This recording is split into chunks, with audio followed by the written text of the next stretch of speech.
لا إله إلا الله محمد رسول الله. بسم الله الرحمن الرحيم. اللهم صل وسلم وبارك على مولانا محمد في كل لمحة ونفس عدد ما وسع علم الله. Now, so we can probably just read a short excerpt. Oh, sorry, yeah, I didn't know it was put in. We can read a short excerpt from one of Nietzsche's quotes describing kind of the modern condition that we find ourselves in. In his Genealogy of Morals, it's very descriptive, and you tell me if you agree that this is the type of culture that we're living in. So he says, has man perhaps become less desirous of a transcendent solution to the riddle of his existence, now that this existence appears more arbitrary, beggarly, and dispensable in the visible order of things? Has the self-belittlement of man, his will to self-belittlement, no progress irresistibly since Copernicus? Alas, the faith in the dignity and uniqueness of man, in his irreplaceability in the great chain of being, is a thing of the past. What do I press there? Oh, it's not showing? It was on. I think that should do it, right? Yeah. There you go. So he says that,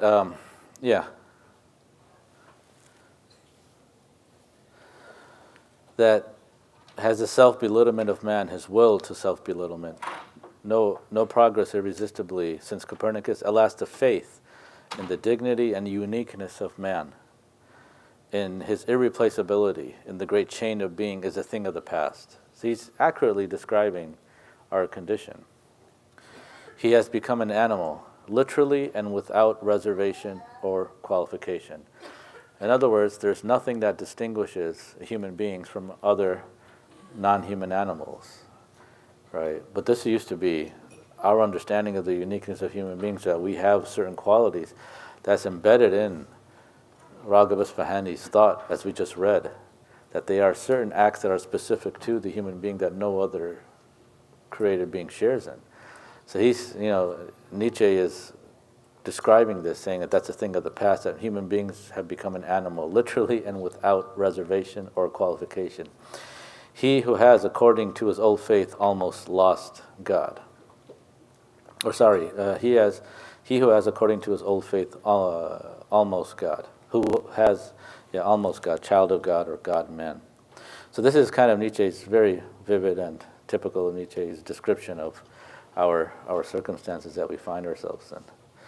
I think it's pretty accurate in his description. So just to review, Raghib Isfahani's his three acts that are specific to human beings that constitute the telos, مَا لِأَجْلِهِ خُلِقَ الْإِنسَانِ, that these are the three things for which human beings have been created, is cultivating and populating the earth, imaratul ard, worshipping God, and being God's vicegerent, his khilafah. And that entails following the Creator to the extent a human being can when governing, through operationalizing the normal or deploying the noble qualities of the sacred law. These noble qualities, he said, are wisdom, establishing justice between people, clemency, goodness, and virtue. The objective of being vicegerent is to arrive to the garden of refuge, Jannatul Ma'wa, and obtain proximity to God, mighty and exalted is He. So that's the ultimate, final purpose of man's creation. But on earth, this is the purpose and function of human beings. So where you see human beings not doing this, whether in individuals or as collectively, as a group or a community, if they are not doing this, then they are not acting in accordance with their nature. They're less human. Not in terms of ontologically, but they're not fulfilling they're not complete in their in terms of fulfilling their purpose. So which is really interesting, because this kind of tells us then, gives us an indication of what ethics in the Islamic tradition covers. And if you look at al-Iji's Risala, right, you see the basic structure of his Risala is as follows. Is basically ethics covers the individual self, right? So ethics will talk about the individual human being, you as yourself, how you should be as an individual. Ethics will discuss, akhlaq discusses and deals with you as yourself, individual self, as you relate to your political life, or the political life in general. And it deals with the social life as well.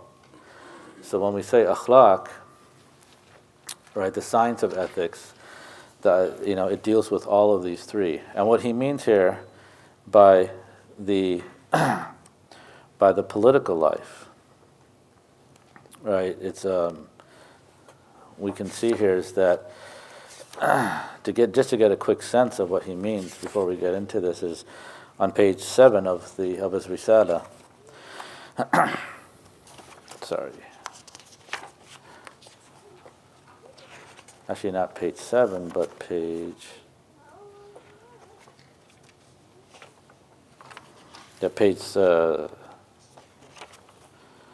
17, sorry.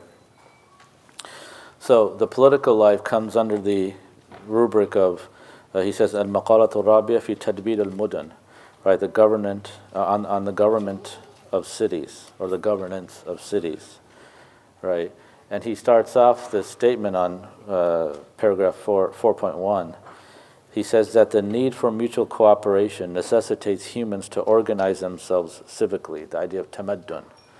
So on page 17, al-hajatu ila ta'awun awjabat al-tamadduna wa khayruha kana an mahabbatin. Very beautifully, it's most superior, so the most superior organization that humans can organize themselves. What's the most superior basis of that organization? The principle by which people organize themselves, he says it's the most superior when it's based on love, which is based either on goodness, benefit, pleasure, or a combination of them.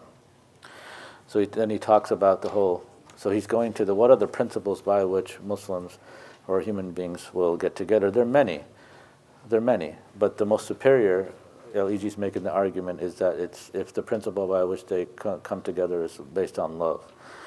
And then in 4.2, he talks about the political life. The integrals of this organization are the ruler, the subject, and the associates of the subject, right? So this kind of gives some example of what the political life entails. Social life, right? What does he mean by the social life? Well, if you go to page 13, right, he'll talk about the social life. And he says this is where ethics covers the social life. Fi siyasat al-manzil, on household management.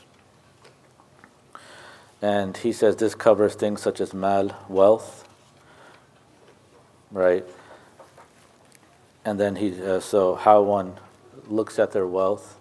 And he's not talking about just economics here, but he's talking about on what basis do you spend your wealth and how you acquire your wealth, right? Very important. And then he talks in 3.3, he talks about the husband and wife, the family unit. That's important in the social life. And then what are the qualities, principles by which people should get married? And what are the qualities they should look for? And then how they should live together. Right, very important. And so ethics covers that as well. And then also in the social life there are two other categories. It's al-khadam, which are domestics, like people in the household who are helping out the owner of the house and in various tasks. And then the fourth are children, is the child. So the social life covers wealth, husband and wife, the children, and the domestic help. So that's what the social life will cover. Politics now covers the ruler, the subject, and the associates to the subjects. And so what's interesting here is that politics cannot be divorced from ethics, right? Your social life, how you live, socially. We're not talking here, it's probably hard for us to, I'm not talking about like social media or, culture necessarily here, but even your social life, meaning how you get together with others and friendship, building friends, very important. That also comes under ethics. So ethics covers yourself, you as an individual, and then you in terms of how you are with other human beings. And so all the rules that we're going to read, and you read in the book of ethics, impact and inform all of your interactions and all of your engagements in all these spheres of life. Right? So it's very comprehensive, right? So you can't divorce the political from the ethical. You can't divorce the social from the ethical. And you can't divorce the personal from the ethical in the Islamic conception of things. It's very encompassing of all of them. So let's read, inshallah, and let's see what he has to say, radiyallahu anhu. So he says, قال المؤلف رحمه الله تعالى ونفعنا به وبكم. He says on page 1, well, he starts off this saying that in the name of Allah, most merciful and most compassionate, and then all praise belongs to Allah for His gifts and blessings upon His Prophet Muhammad and his folk. To commence, this is a compendium on the science of ethics, علم الأخلاق, في علم الأخلاق. I have arranged it in 4 articles. So there's 4 articles in which he's arranged it in. The first one, المقالة الأولى في النظري منه, is the theoretical aspects of the science. So one has to understand the theory of ethics, which we've been talking about quite a bit in some sense, but now he's going to get to what do we mean when we talk about a character trait. And so just a little bit about Adduddin al-Iji, very little about him, is that he was one of the, he passed away in the year 1355, and he was one of the great Ash'ari scholars in Ilm al-Kalam. In fact, one of his works that he has written, it's al-Mawaqif. It's considered the highest work in Ash'ari Kalam. And there's been numerous commentaries, most famous by al-Jurjani, Sharh al-Mawaqif, and then there's been different hawashi, marginal glosses on the commentary of Jurjani, and it was studied in the Ottoman madrasas, it was studied in the North African madrasas, it was studied in the Mughal in India as well. So it was a very famous manual for the teaching of Kalam. And then al-Iji also wrote many works in Ilm al-Wada', for example, his text in basically philosophy of language. He wrote a work, it's considered an Adab al-Bahth al-Manadara, in dialectics and disputation. He's written a commentary on Ibn al-Hajib's book in Usul al-Fiqh. These are very, very high texts, and he established, his works have been influential in defining the fields that he's written in. And this is his work on akhlaq as well. He was the student, or he studied under the students of Imam Baydawi. Imam Baydawi was one of the great Ash'ari theologians as well in the tradition of Fakhruddin Razi. And he studied under his students, so he was very close to Imam Baydawi, and his writing style resembles that scholastic tradition, the way he wrote his works. The way he passed away because one of the kings, the political figures at the time, they were involved in different insurrections, and he basically imprisoned Adduddin al-Iji in one of the fortresses, and he imprisoned him there, and then he passed away imprisoned. In that time he died in the year 1355. Allah have mercy on him.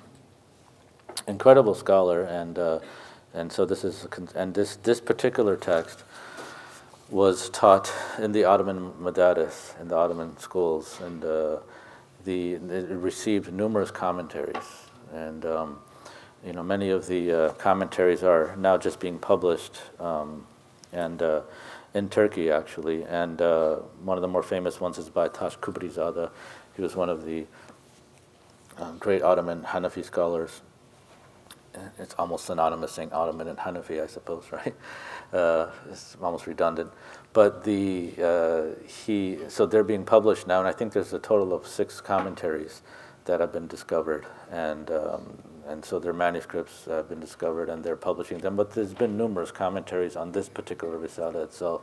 So it was a well-taught book. It was well received by the scholarly community, and it was taught to all the madaris. So it's very, very well-received text, mashallah.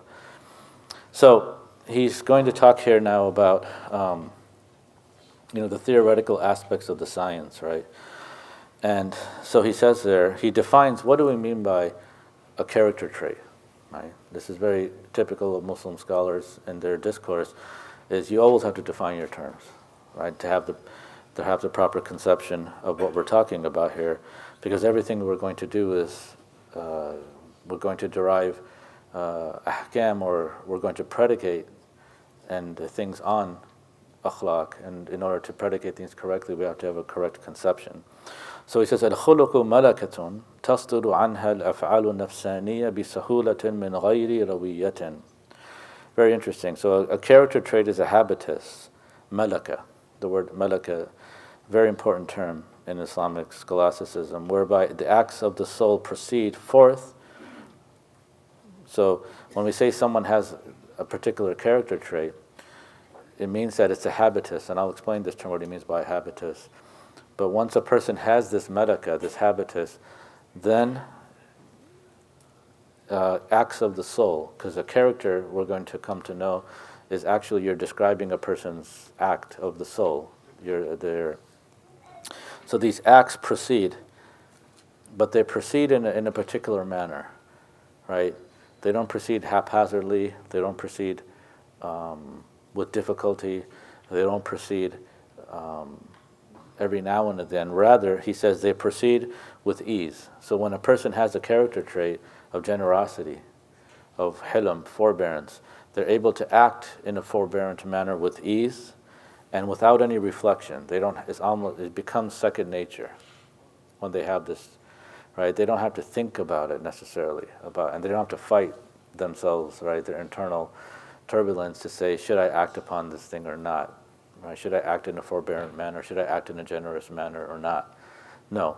Once they possess this virtue, when you say someone has a particular quality, that they are generous, then what it means is that they possess this trait and they're able to act in accordance with this virtue with ease and without reflection. Right? That's min ghayri rawiyatin. And so, what do we mean when we're talking about a particular character trait? What goes on when we're talking about a particular character trait? Well, there's four things. Is it showing up there? Yeah. So there's four things. One is, Imam Ghazali outlines this in his Kitab Riyadat al-Nafs and Ihya. He says that there is the doing of something beautiful or ugly, right? There's the actual you doing that particular beautiful or ugly trait. Then we also have to consider the ability of the person to act in this particular manner. Then there's a cognition of the act. There's a mental component to this particular act. And then he says there's a condition of the soul, and this is the whole idea of what al-Iji is talking about by saying it's a habitus, a malaka. A condition of the soul by which the soul inclines one side or the other, and it renders that beautiful or ugly thing easy to do. So this is what Ghazali is talking about here. Which one of these things, which one of these stages can we say a person truly possesses that character trait? Or actually not truly, just possesses that character trait. Well, he's going to say, well, is by merely doing something good or doing something bad means that you possess, your soul possesses that particular quality, that virtue or that vice? No, actually. Is the ability to do something virtuous or something that's a vice, a khulaq? No. Is merely knowing what a virtue is or what a vice is? Right, so like if we just study this text, does that mean we become virtuous people just by reading it and then put the book down? No, right? It's about what Ghazali's saying is that when we say fulan or so and so is a generous person, so and so is an intelligent, so and so is a forbearant individual, so and so is a kind individual, or the opposite, so and so is a stingy person. It's by the person doing one stingy act once in their life doesn't qualify them to be called a stingy person. There's a difference between the two, is what he's saying. Statements. So he's saying there's that when we say someone possesses a character trait, a khulaq, what we're saying is that a character trait is a term for the condition and inner aspect of the soul, of the person's ruh. That's what we're talking about. Oftentimes, a person who may be generous, they may possess generosity, they may never have given done one generous act in their life. And a person who may have done one or two generous acts in their life may be stingy. Meaning the character trait their soul possesses may be stingy. So we can't look at just doing one generous act once every now and then, in our lives, that's going to make us we're going to possess the quality of being of generosity. No. Rather, we have to do it over and over and over again. See, if I do a generous act with the proper intentions and everything like this, of course, then I possess what's called a state. While I'm doing that act, I am in the state of doing a generous act. A hal is called a hal. When I perform that act over and over and over again, see, a hal is something that your soul is in a particular state. It's transitory. It can come and then it goes. How do you get it to stay? How do you get that hal to stay? It doesn't go. How do you give it some permanence in your soul? You perform that act over and over and over and over again until it gains permanence. Once it gains permanence in your soul, once your soul possesses, right, it owns that act, so to speak, then it's no longer called a hal, it's called a malaka. It's called a habitus. So that's what the word habitus means. The difference between a habitus and a state, a hal, a malaka and a hal, is that difference between, the only difference is not in the nature of the act. The act is exactly the same. You're performing that generous act, so whether you have it's in the stage of it being a hal or if it is in the stage of it being a malaka, it's the same generous act. The difference is, does your soul possess that quality now of generosity or not? Such that once you do that act, it never goes away. That's what's called a habitus, a malaka. If you possess that, if you have a habitus, if you possess that quality after doing it over and over again, then you can truly say that you have this khulaq. You see? That's how they understand this, the understanding of possessing a character trait. So it's not just by doing an act once or twice or anything like this. Right? It's by doing, and this is where the Prophet ﷺ says, إِنَّمَا الْعِلْمُ بِالتَّعَلُّمِ. Right? Possessing knowledge or acquiring knowledge is by studying. Ta'allum, tafa'ul, has this, in the Arabic language, the idea of doing something reflexively upon yourself over and over again. And so knowledge, we know, we study and we have to study, over again. It's never just we read one thing, something once and we understand it immediately. Unless someone has a habitus of that particular craft. Rather, but the Prophet ﷺ continued, وَإِنَّمَا الْحِلْمُ بِالتَّحَلُّمِ. And acquiring hilm, clemency, forbearance, this is a virtue now, is how? How do you do it? بِالتَّحَلُّمِ. By acting and doing the acts of hilm, right? Such that you keep on doing it over and over again, then you can be called someone who is halim. So that's the idea. So the difference is when you do one act of hilm, it's a state. But then it's transitory. It goes away. It's not permanent. But when you keep on doing an act of hilm, an act of hilm, an act of hilm, then your soul changes and it possesses that virtue of hilm. Then you can be called someone who is halim.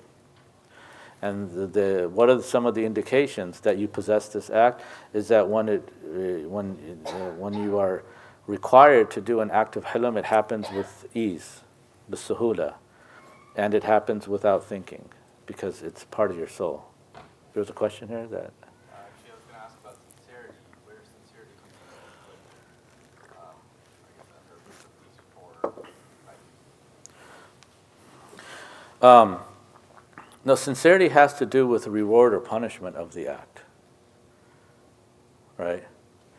And that's. Show off, like if you're pretending to be, I guess, a generous person, for example. Mm-hmm. Where's the line between, where that pretending, even if you pretend repeatedly, at what point is a character as opposed to just still, a sincere character trait as opposed to just an action? No, because I mean, when you say someone's sincere, what are you saying? Perhaps they're just doing it to show somebody that they have this attribute when they truly don't. Yeah, well then they're not truly doing that act, though, right? So it's something cognitive in that case. No, I mean it's acting. They have the ability to do it. It's the first thing too. They are doing something that fil zahir, according to our understanding, right? Our perception, from our perspective, this is an act of generosity. But what their heart, if they're doing it for showing off or something like that, then then that no longer constitutes an act of generosity.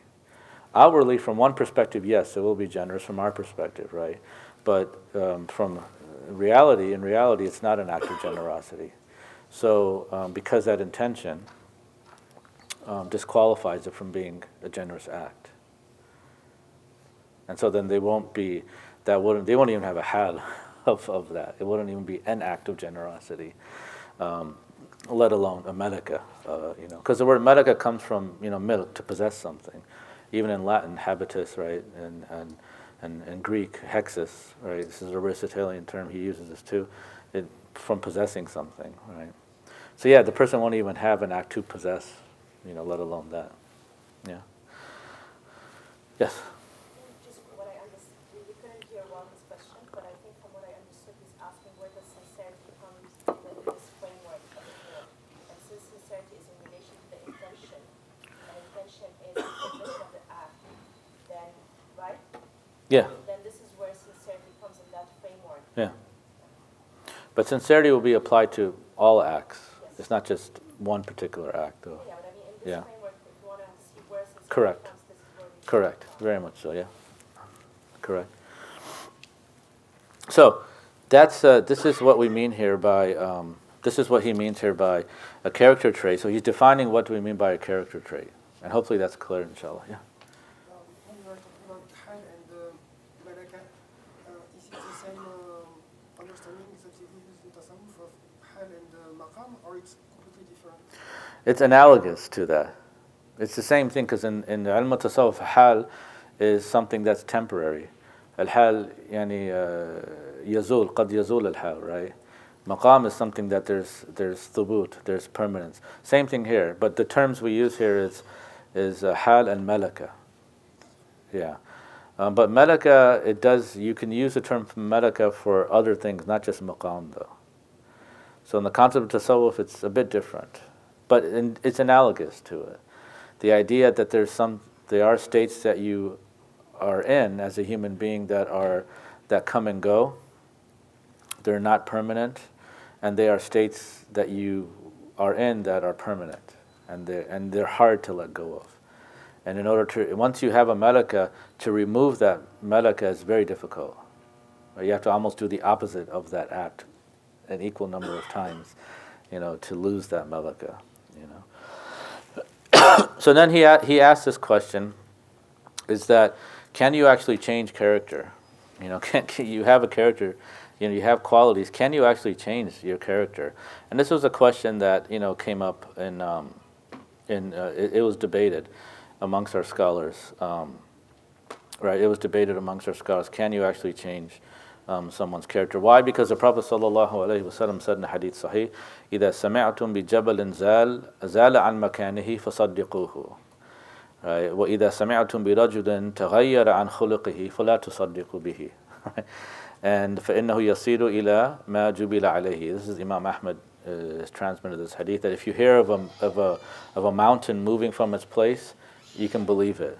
Believe that person when he's telling you that a mountain's moved to his place. But if you hear that someone changed their character, don't believe that. And it's a rhetorical device here, that's being used, meaning that the Prophet is comparing, the moving of a mountain, which we never, see, meaning that the changing of one's character is less likely to happen than the moving of a mountain, right? So the Prophet said this hadith, and then many people have understood this, saying that, well, one cannot change their character because of this. But there are many other hadiths that, so what does our author al-Iji say? He says, La, وَيُمْكِنْ تَغْيِيرُهَا. You can change your character, though. So how do we understand this hadith of the Prophet sallallahu alaihi wasallam? And basically what he's saying here is that, what he's saying here is that the way the ulama have explained this is in many ways. And one of the ways that he's explained this is that, that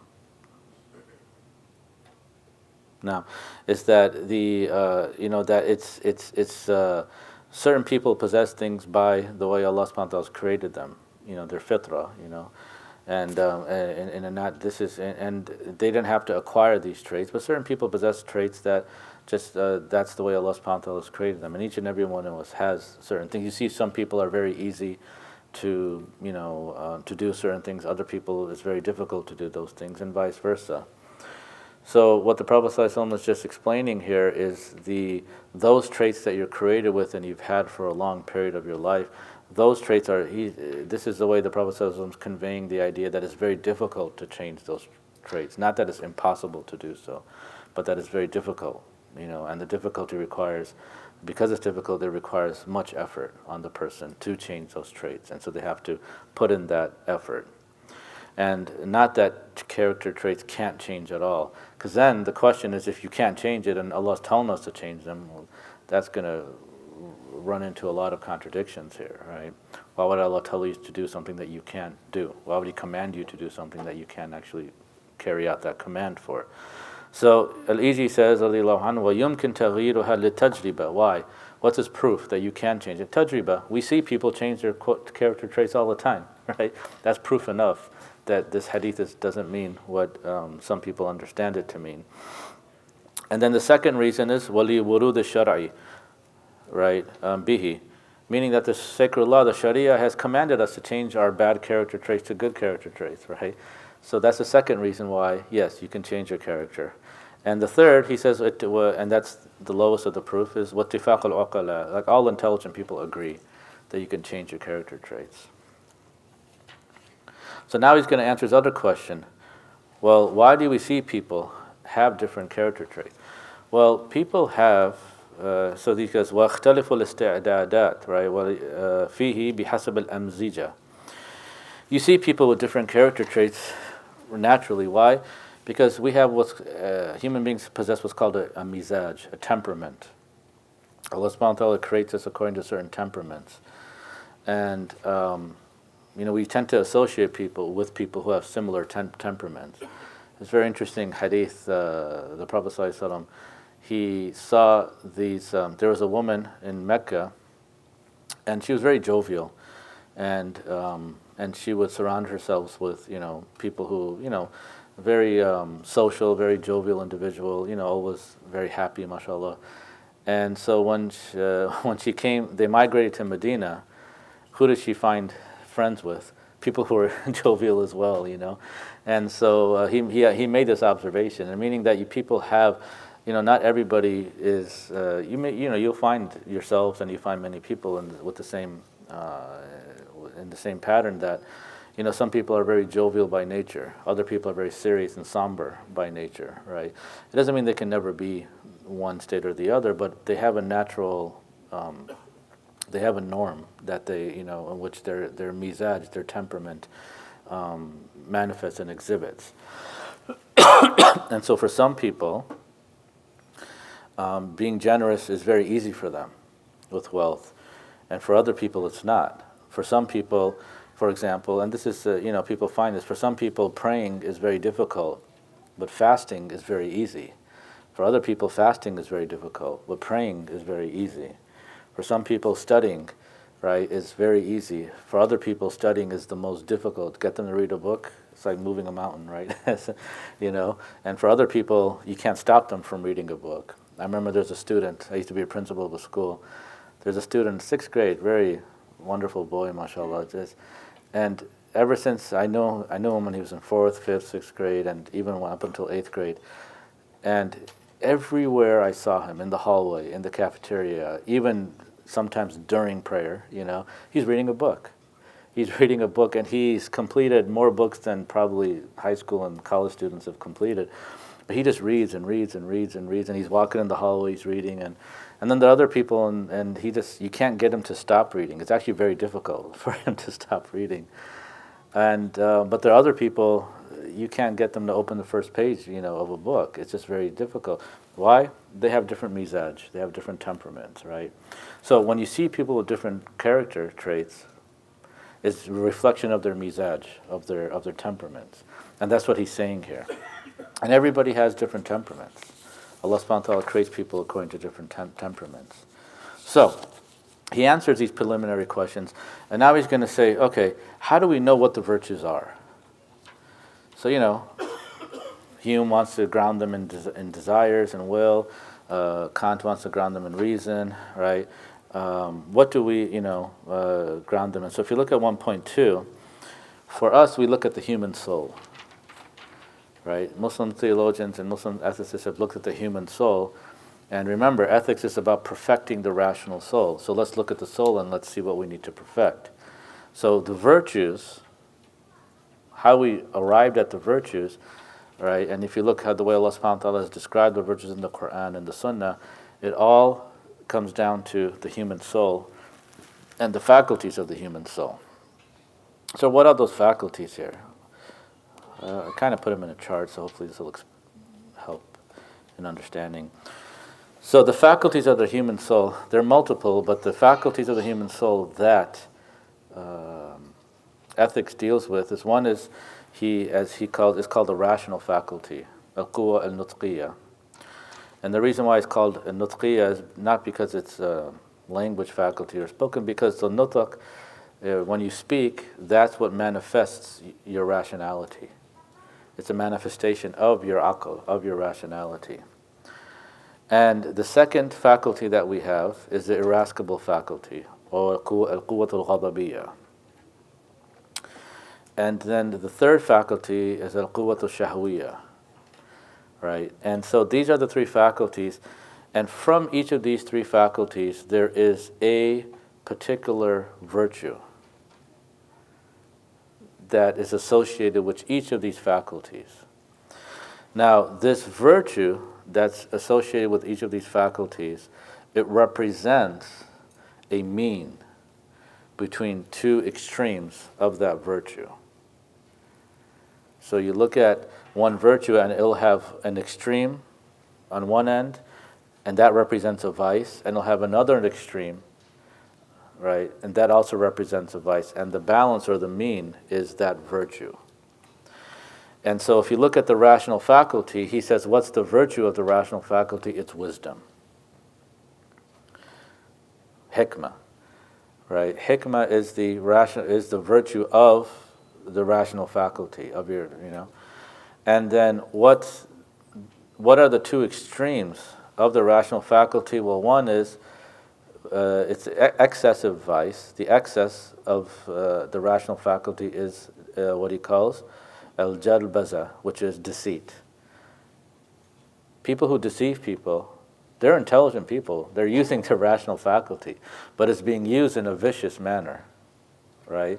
And therefore, right, and you see this, right? Most people, they, when they want to deceive somebody or anything, they're paying attention to subtle things, and they'll use them against you, right? Advertising. They study the human being, and then they use your temperaments, your qualities against you to get you to buy what you don't want to buy or you don't even need. That's what, one of the ulama said, that all advertisement is to convince you to buy things you don't need. Do you have to be convinced to buy things you need? You need water. You don't need an advertisement to convince you to buy water. Probably a certain type of water, right?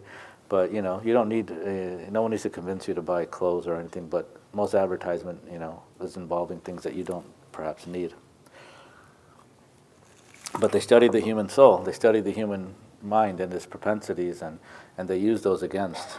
That's what I would consider deceit. While it's deficient vice, so you have, if you go to excess with the rational faculty, it's deceit. If you go to deficiency, right, so you can be excessive and you can be deficient. Someone can use their rational faculty in a way that's excessive, and that leads to a person doing many acts of deceit. And then a person can also not use it enough, or not use it, be deficient in their use of the rational faculty, and that's called foolishness, right? Al-ghabawa. When are you using, what's the means when you're using your rational faculty the way it's supposed to be used is wisdom, right? Same thing with the irascible faculty. The virtue associated with the irascible faculty is courage. Courage, shaja'a. What's the excess of courage is, and you see this, people are just what's called recklessness, right? They're just reckless, and they'll just engage in acts that will bring out their own destruction, right? Or that will cause destruction, and very risky acts. And we can't confuse that for courage. A courageous person will have a balance. They will engage in an act, but it's a calculated risk, and they will take the necessary precautions. But then some people, they'll just do acts that are very risky, and that's not called courage, that's called being reckless. That's a radira, that's a vice.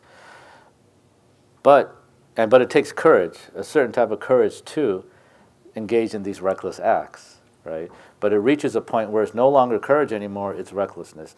But you can also be deficient in your courage, and to the point where you don't do anything. Why? Because you're a cowardice, right? You're a coward, and you possess, and where you're exhibiting now cowardness and juban, right? And you don't engage in anything, right? And this is where you see certain people, they don't want to engage. Somebody may need distress, somebody may be in a situation where they need help, and they don't want to go out and help them.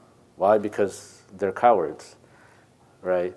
Whereas a courageous person will understand this person needs help, and they will engage in an activity that may involve risk and may involve putting themselves in a certain amount of harm, but at the same time, that courage is what allows them to do that, because they have to save someone's life, they have to give. But people who are, when they don't have this virtue of courage and they have a deficiency in it, they end up being cowards, and they do not engage in acts that they should be engaging in ethically. And then the third faculty is the concupiscible faculty, al-shahwa. And the virtue is temperance, al-iffa. Very beautiful word, al-iffa. And a lot of Arabs have the name afif, right? And it's a very beautiful word. And so temperance is the virtue. If you go excessive in your shahwa, it leads someone to fujur, doing acts of dissoluteness, right? Where they're engaging in acts that they're engaging in a lot of lustful acts, and they don't have haya. They'll engage in a lot of things, and we see in most of our, unfortunately, our popular culture is exhibiting an excess of, it's excessive, ifrat wal fujur, is when they go to their excess in the shahwa. And you see this a lot in our culture, where there's a deficiency though too, where the shahwa there's a deficiency in this, and this is where a person there's a sense of jumud, and a person becomes apathetic, right? Where they don't have any desires whatsoever, and they have an apathetic attitude towards things where they should have a desire in, and that's important, So this is how to conceive of all of the virtues, is to say, okay, you have an excess, and then you have a deficiency, and the mean between the excess and the deficient vices, that's where the virtue lies. And so after much deliberation, each faculty, the rational, the irascible, and the concupiscible faculty, they all possess certain virtues, and this is what's called the principal virtues, or the cardinal virtues, which is wisdom, courage, and temperance, right? Al-hikmah, al-shaja'a, and al-iffa. Now there's 4 of them. Well, where's the 4th one? The 4th one comes that when a human being possesses wisdom, when a human being possesses courage, when you as a human being possess temperance, when you possess all of these, you yourself then will come to be in a state of justice, right? And justice, there's 2 understandings of the word justice. And so justice is when a human being possesses all 3 of these qualities, and this is justice to the individual. Justice as it relates to you as an individual, right? And this is what we call the justice in a whole sense. There's a whole sense of justice. That's why I put a small uppercase. That's why I put a W next to that. Justice meaning justice in a whole sense, but then there's also partial justice, justice in the partial sense, which I'll explain here. So justice can be described as a state that you're in, and that state, when you are you are just with yourself. When you're in that state of justice, you possess wisdom, courage, and temperance. When you are and you possess them, and when you're not in balance, when you're in a state of imbalance, and therefore you're not in a state of justice, then you are missing one of these, or you're deficient in one, or you're excess in one of these three virtues. So that's justice in the whole sense. But justice is also, let's see here, there's partial justice. Partial justice, right, is partial with respect to its sphere of operation, right? So justice can be considered one of the four parts of the virtue, of those four virtues. So you can have, wisdom, courage, temperance, and justice. It can be separate. That's partial justice, right? But justice can also be considered, right, not as one of the constituent virtues, but as a state of being. So as one of the four virtues, justice is an act. It's a description of an act that you do. You do an act, you act in a just manner, right? As a whole is referring to your state. You, as a person, are in a just state, meaning you possess all the three virtues. So you have to make a difference between the two. So what's interesting is that justice then, as Sayyid Muhammad Naqib Atas, I highly recommend his works. He's an incredible, he's actually an Indonesian philosopher, but he lives in Malaysia. And he's written on this, he has a whole book on justice and the nature of man.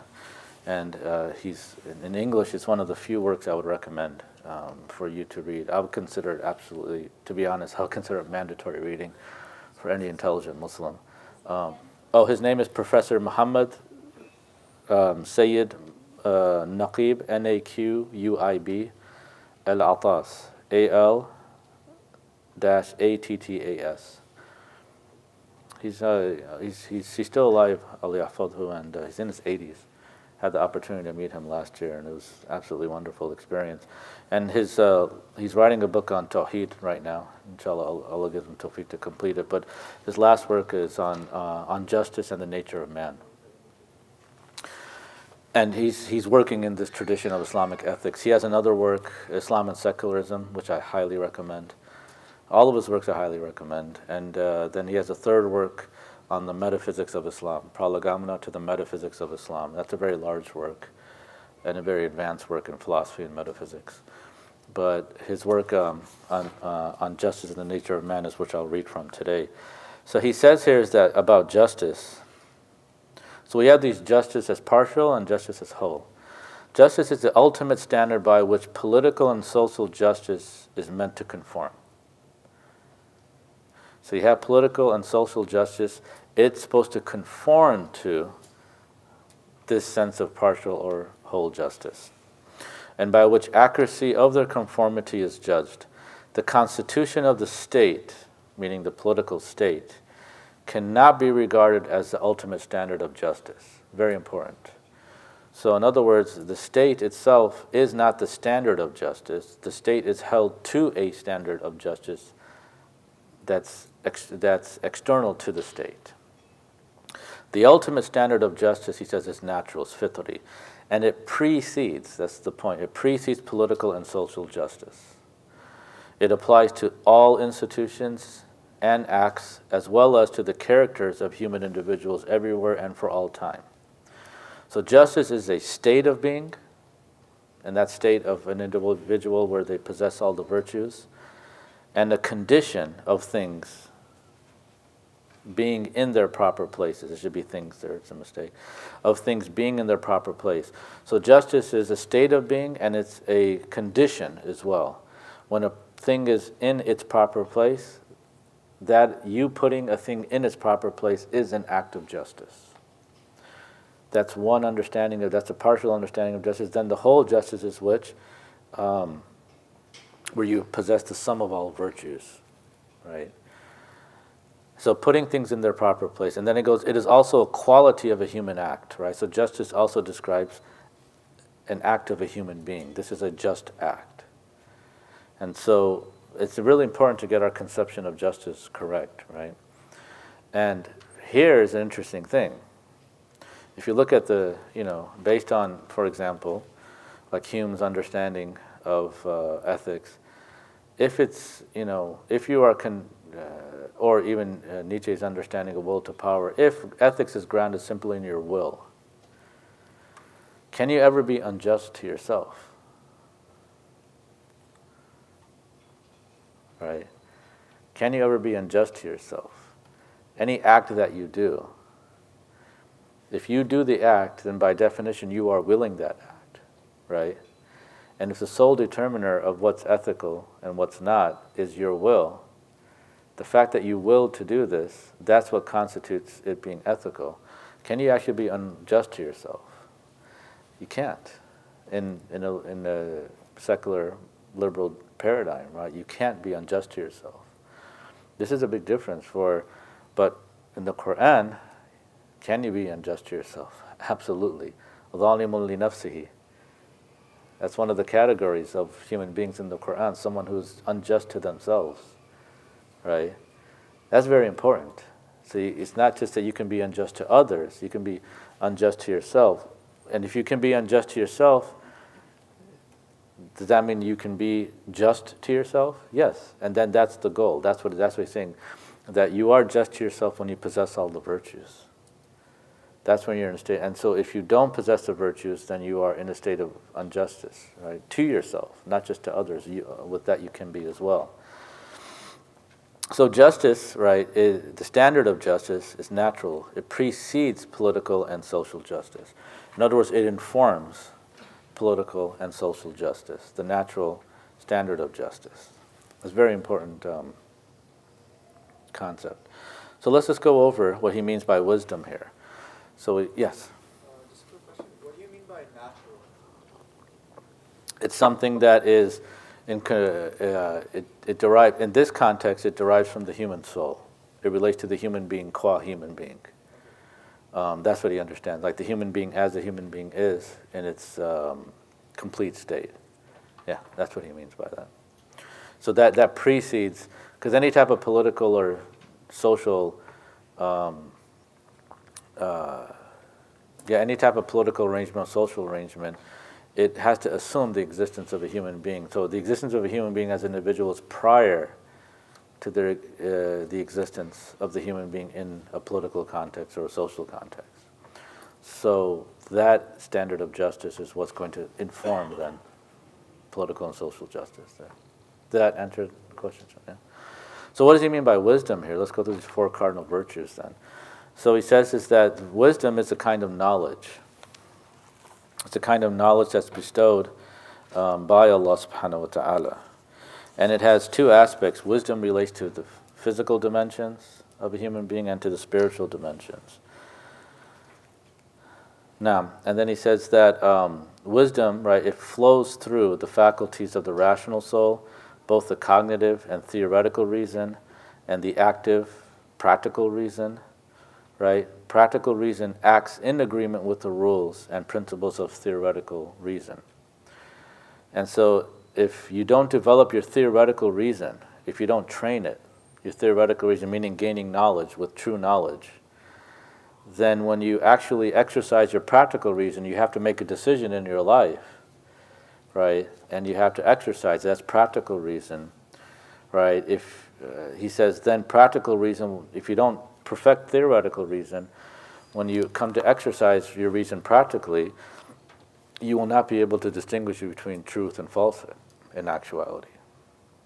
So hence al-ilmu, this is why the whole premise is al-ilmu qabla al-amal, right? You have to acquire knowledge before you act, because you perfect your theoretical reason before, So when you implement your practical reason, you're able to make the correct distinctions, and therefore you're able to have a clear distinction between truth and falsehood in actuality.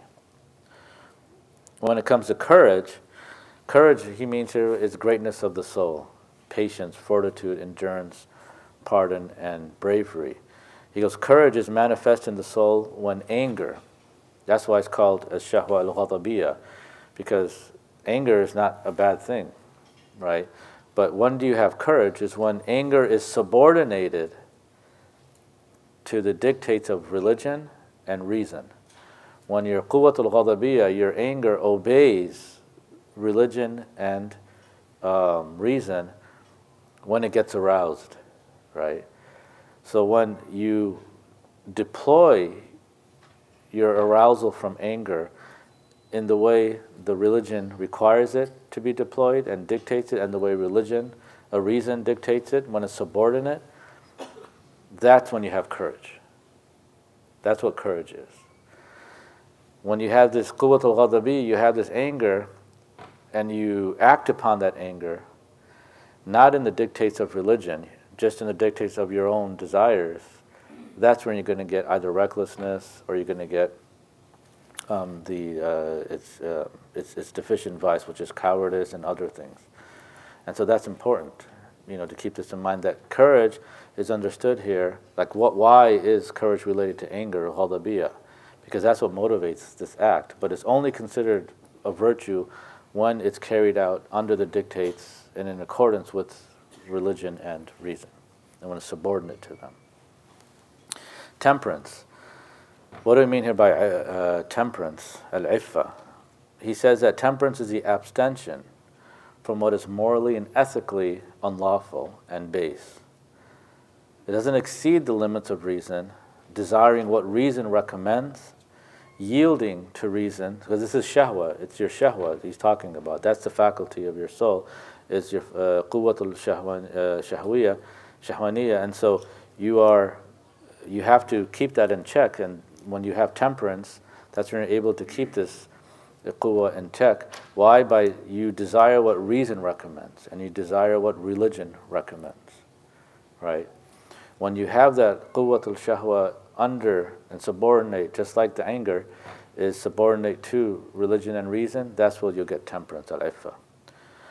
When temperance refers to the external senses, especially taste and touch, right, it means to restrain the demands of the appetitive and irascible subdivisions of the faculty of the soul, is to there's a restraint involved in temperance. It doesn't mean moderation here. Temperance doesn't mean moderation, right? Moderation is a part of of temperance, but it's not the whole. Really, temperance has to do with this type of yielding, right, of your desires. It has to do with that, and to religion and reason. And then we explained the whole idea of justice before. So let's get back to al-Iji then. And this is hopefully explaining what he means by 1.2. 1.3, and this is going to kind of summarize what we talked about. Wal-fadailu, virtues. Hiya al-awsat are means between the two extremes, right? The extremes of excessiveness and the extreme of deficiency. So a virtue is the mean between the two. And are three, whereas the extremes are vices and are six, right? So wisdom, courage, and temperance, those are the three. And each of them has an extreme in excessiveness and extreme in deficiency. So those are vices. So each vice, then there's six vices. And this is in terms of the number of vices and virtues. But also, he brings up an interesting point. And this is kind of, I think, the question the brother was asking there. If you look at 1.4, he says here is that وَمِنْهَا, and one of the vices, right, and one of the is to do an act of virtue, right? وَمِنْهَا رَدَاءَةُ الْكَيْفِيَّةِ is acting virtuous in a base manner, right? So you can do an act of virtue in a base manner. Let's see here.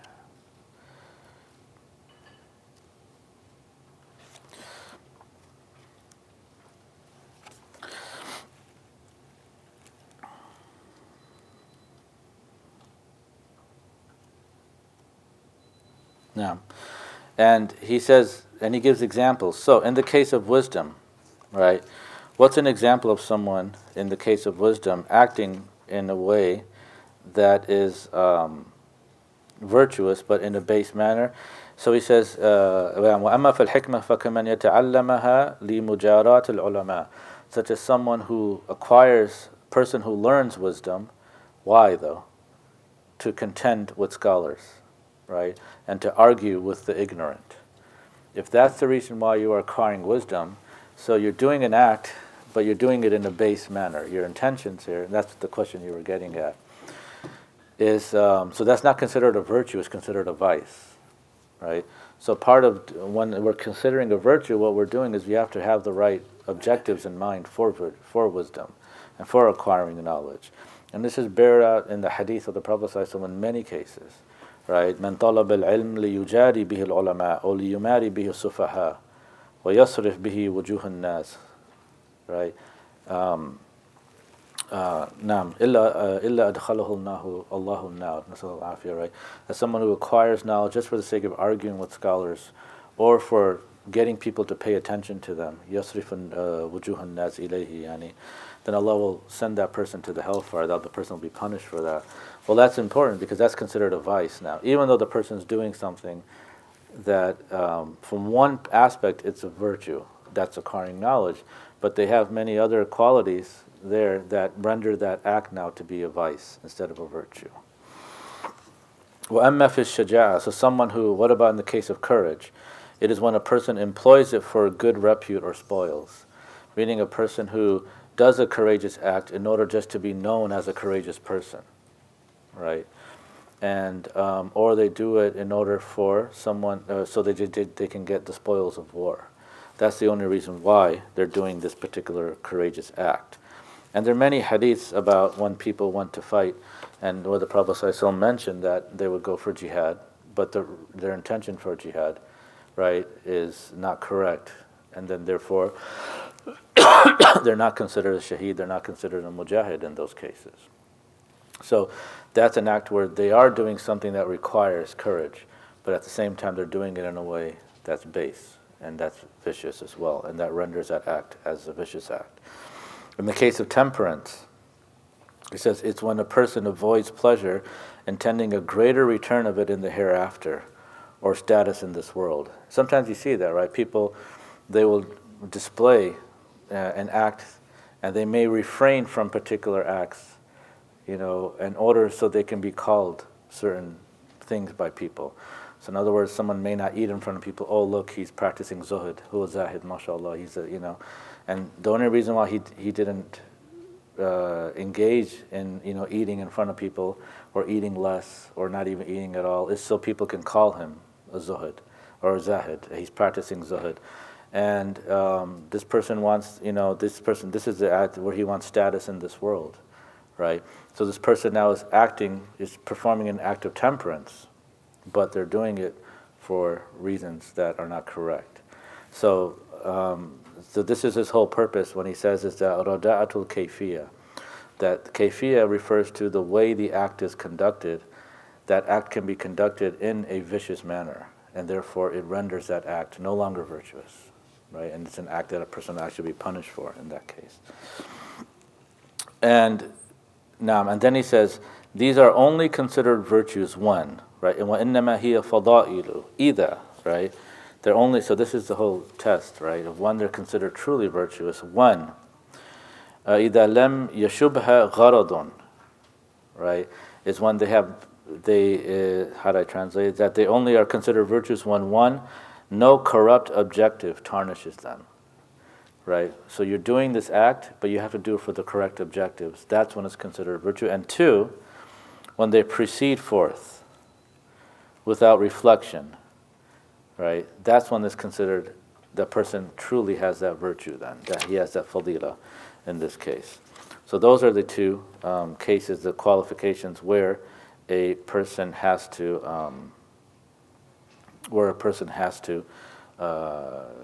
do in order for an act to be considered a virtuous act. So the objective of the act, remember everything has an objective. I think that answers your question, what he's talking about. That has to be there. You have to have the act, the objective, and then you also have to have it where the act proceeds forth without reflection. That's when you can truly say that a person possesses that virtue.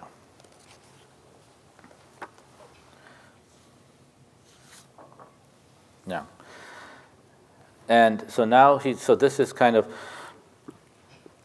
so okay, he's explained the cardinal virtues or the principal virtues, but each of these virtues has its own species. It has many other virtues that are species of the cardinal virtues. So for wisdom, there's 7, and he's going to say here in 1.6 is that for wisdom there's 7. The first one, he says, so in other words, these are virtues that a human being should acquire to possess. One, that if they have wisdom, this will help them attain wisdom, right? And it's a subspecies of wisdom as well. So the first one he says is safa'u dhihin, which is clarity of discernment, right? And this is when this is the ability of the soul to derive the conclusion without any confusion whatsoever. So if in other words, a person is talking to you and they're presenting something to you, you have clarity of your soul, you're able to discern, you're able to derive the conclusion without the person needing to state what the conclusion of what they're going to say is. So this is called safa'u dhihin. You're able to follow the premises of a person and they don't have to state the conclusion. Rather, you can just discern that automatically, And when a person is able to do this, this is a virtue that, And this is very interesting because I think that, there are some schools in the United States, they are trying to, when they're talking about character education, they are trying to, there's various secular models of character education. And there are many schools, religious schools, that are unsatisfied with those because usually they just want to produce what they conceive of as a citizen. That's their mind. What they consider the perfect human being is a citizen of a country or a nation. So, and it's very secular in its conception of what they consider what qualities or what's good character. But when we're looking, there are many religious schools that are unhappy with these models, and so they're trying alternative models of character education. And one of the nice things is there's certain schools in the West, in the Bay Area, that are developing their character education programs, and they're instilling in their students such things and such as what they call intellectual virtues. This is exactly what al-Iji is talking about here, radiallahu anhu, that these are what's called, what's a lot of, what we call the intellectual virtues, right? That students, intelligent people, people of knowledge, this is what, and people who want to possess wisdom, this is what they should be working towards. And these are kind of the measurements and standards of what we should look for. So the first is safa'u dhihin, the second is judatul fahmi, excellence in understanding. Right, a person who has wisdom is able to understand things excellently. What does he mean by judatul fahm, excellence in understanding? It's correctly moving from the propositions to their lawazim, their concomitants, their necessary concomitants. So in other words, when a person is presenting an argument, presenting their propositions, right, you're able to understand correctly, not the conclusion here, but their lawazim, what they're assuming, right? When they're presenting their arguments. So this is very important, and Tulab al-Ilm, they have to, students of knowledge, not just students of knowledge, but anybody who's going to possess the character of wisdom, these are the species of the sub-virtues that they would be required to possess as well. And then he says here, dhaka. Dhaka is quickness of apprehension. In other words, they can quickly derive the conclusions. Sometimes people listen to lectures and they're just not able to understand, so what's this person saying and this and that. And sometimes, a lot of times it's the presenter's fault. But assuming that they are, the presenter, the teacher, the lecturer is doing a good job, sometimes there are students who still can't get the conclusion of what they're trying to present. They need help and help and help and help. And that's okay, but they don't have their virtue of wisdom yet, right? And so, because part of that is that they would possess this virtue of al-dhaka, which is sur'atul iqtida' an-nata'ij. They're able to not just derive the conclusion, but derive it quickly. They don't need much help in deriving the conclusions. And then he says husn at-tasawwur. This is a very important one too. They're all important. Good conceptual ability, being able to conceive correctly of the masail, of the topics, of the issue at hand. And this happens where he says, al-bahthu an al-ashya biqadri ma hiya alayhi, afwan. And he goes, this is, having good conceptual ability is when investigation of things is carried out in accordance with the things as they are in themselves. So when you're carrying out research, you're carrying out your inquiries, right? You're conducting inquiries. You have a correct conception of the object as it is. You're correctly conceiving of that object. You don't have misconceptions of what it is. It's called husn al-tasawwur. Very important in terms of learning. And then he says, suhulatu ta'allum. Right, yeah, this is important too. Aptitude for learning easy. The ability of the soul to apprehend the desired object without any unnecessary effort. And people have to build up to this. Right, I think al-Rabi', one of the students of Imam al-Shafi'i radiallahu anhu, he relates this in Adab al-Shafi'i, that he said that one of his students, he wasn't understanding a mas'ala. And so Imam al-Shafi'i repeated this mas'ala numerous times in the dars, numerous times to a student. And to the point where he actually said, okay, he took him to the corner of the masjid, and he, one-on-one, privately, he kind of explained the mas'ala over and over again. And it took him a long time. And he's became one of his top students, mashallah. But it took him a long time, but at the end, he eventually understood it. Right? And so, whereas some other students, they'll get it right away. Right? They'll understand it right away with little. And, so people are at different abilities. People are at different, they're at different levels. And so he's describing what are the virtues of that in the category of wisdom that a human being needs to possess. That fall under that serve as a species of wisdom. So the aptitude for learning easily, and then retention, right? Very important. Al-hifth, that's dabt al-sur al-mudraka, right? Very important. A sound hold on apprehended forms. So the idea of hifth, right, is very important. So, in our psychology, we differentiate between hifth and a dhikr, so memory and recall. They're two different things. A person can memorize certain things. That's one type of fadila, is hifth, meaning that whatever forms that appear to a person's mind, they're able to preserve them. So memory has to do with preservation. Dhikr, or it's actually pronounced dhukru, is to recall what you stored or what you had held in your memory. What the quwwatul hafidha, what it retained, that faculty. That's one aspect of learning. But then another fadila is to the ability to recall when you need to what you have committed to memory, and that's the last one. Istihdar al-mahfuzat. The ability to contemplate on retained forms, right? Istihdar al-mahdudat. So istihdar is, the reason why I translate it as contemplate is because when you do istihdar, you're able to recall what you have memorized and committed to memory, but you're contemplating it. You can only contemplate things that you've memorized. You can't contemplate if you haven't memorized, if you haven't committed it to memory, you can't contemplate it, right? So the first step is to commit something to memory. So the quwwatul hafidha is at play here, the faculty of retention. Then you need to recall it, right? And that's quwwatul dhakira. That's a separate faculty. Then you can contemplate. Then you can start to contemplate the meanings of things. And so all of these here are 7 virtues, and we can call them the intellectual virtues that relate to wisdom. And this should be our character education programs right here. I mean, this Risala really does it all for us as far as I'm concerned. And because students, when they're studying, they need to know what the virtues are, and all of this will help them in their study. So yes, work on your memory, work on your recall, work on trying to understand issues with very little help. Well, what does that require for me to, because the next questions are, well, what do I need to do to understand an issue with little assistance? Well, I need to prepare beforehand, I need to read in advance, I need to figure out the definition of things, I have to do all this necessary work prior to the class in order for me to acquire these virtues. So it really gives like how to be a student, right?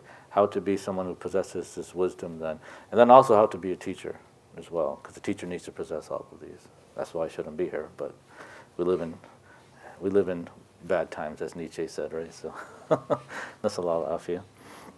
So that's wisdom. Any questions on this? Because we're going to go to courage, and there's subspecies of courage as well.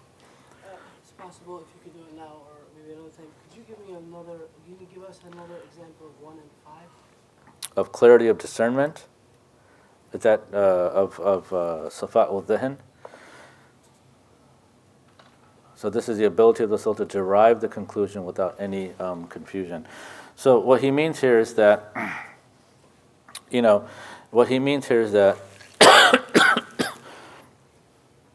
when someone, in other words, like if you are presented with a particular argument of somebody, they're arguing and they give their premises or they're making their case. You're reading a passage in a book, right, of a particular theologian or philosopher or whatever, politician, or they're making a political argument. You're able to understand their conclusions without them you're able to discern the conclusion of their argument that they're trying to give before they even state their argument. And you're able to understand how the conclusion relates to their arguments, to their premises, right, without any confusion on that. And if they don't, if their conclusions are faulty or their premises are faulty, you're able to discern that as well. I don't know if that helps, inshallah. Yeah. And what was the other one? 4? Number 5. Aptitude for learning easy. Yeah, this is basically what he means here. No, I'm sorry, forgive me. Number 4. Number 4? Yeah. Number 4, good conceptual. Oh, so this is where when you are debating or you're investigating an issue, you're conducting an inquiry into a particular research, you have I'll give you an example. Like many times students will come to me and, they'll say, oh, I want to write my thesis on Sufism and women, for example. I heard this from a student, right? Very sharp student. But at the same time, okay, what about it? It's such a large topic. I don't know what you mean by Sufism. I don't know what you mean by woman. Like, what's the and so the person, I said, look, could you explain what you mean by, because when you're writing your thesis for a master's or you have to be very, very focused. You have to specify what is the question you are researching.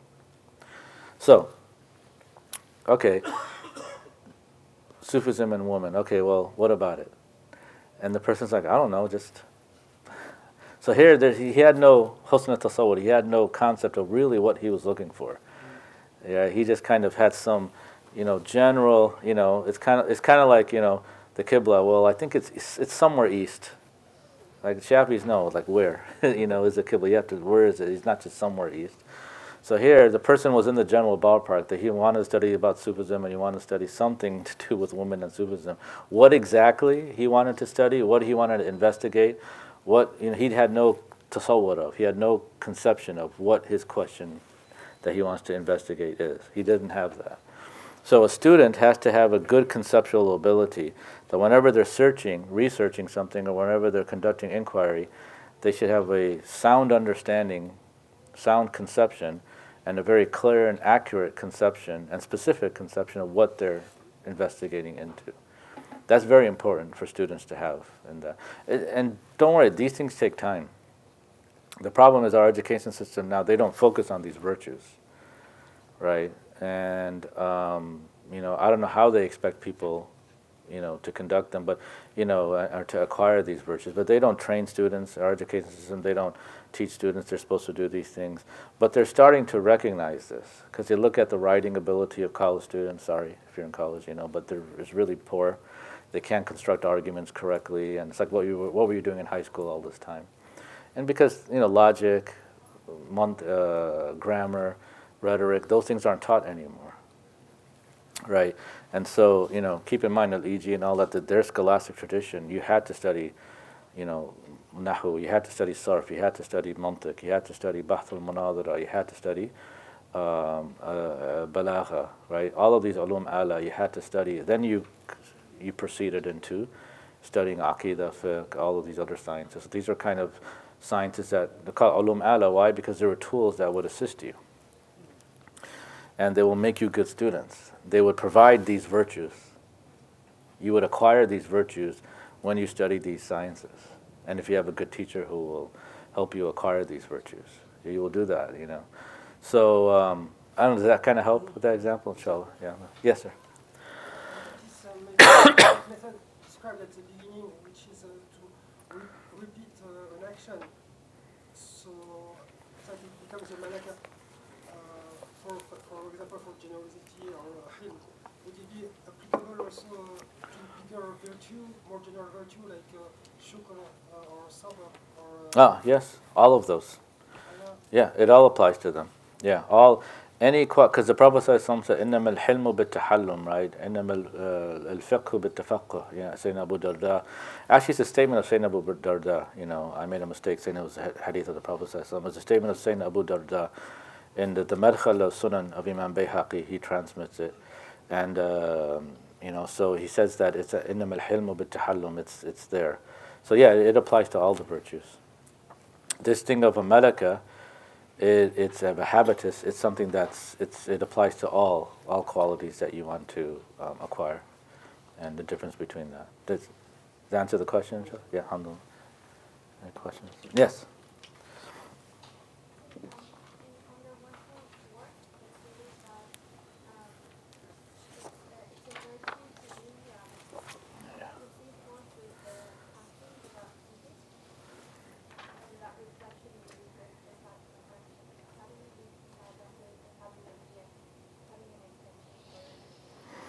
Well, when you have that, so I don't know if you heard her question, but I'll repeat it. Her question was, we have to repeat a particular act.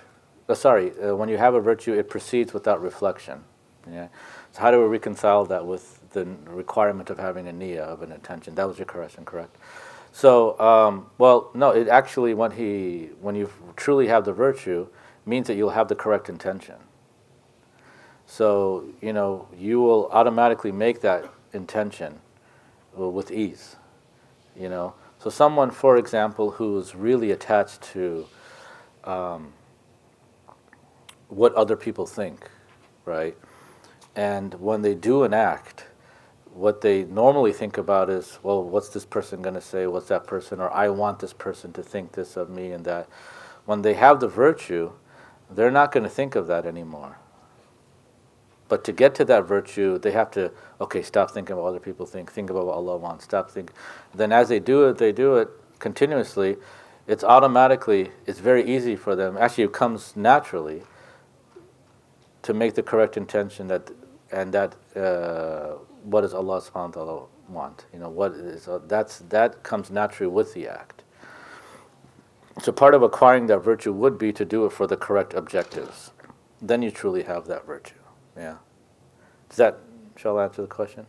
Yes, sir. Do you have any, specific exercises or tips on how to work on the first sub-wisdom, clarity of discernment? Oh, let me see here. Oh, clarity of discernment. Yeah. This, he's going to provide some, and basically what he ends up saying is, it's studying logic, mantiq, that will really help.